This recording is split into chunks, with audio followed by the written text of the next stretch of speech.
Biz Kismat Atletik maktabining 7-b sinf o'quvchilarimiz bugungi kunda suv tamizligi sababli guruhimiz bilan birga suvni tejash maqsadida tuproq namligini o'lchagan holda sug'orish tizimini loyihalab chiqdik. Bu loyihamiz tuproq namligini o'lchagan holda ishlaydi. Agar tuproq o'z namligini yo'qotgan bo'lsa, pastlatgan bo'lsa, suv nasos avtomatik ravishda ishlab tuproqni namlatadi va biz bu yordamda o'simliklarni sug'orishimiz mumkin va buni hozir amaliy tarzda muhodarali ko'rsatib beradi. Bu tuproq namligini o'lchovchi qurilma. Agar tuproq quruq bo'lib ketsa, bu Arduinoga signal beradi. Arduino esa nasosga. Keyin nasos shu bachadagi suvni tuproqqa beradi.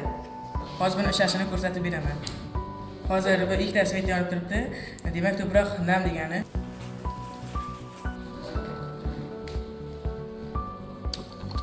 Mana.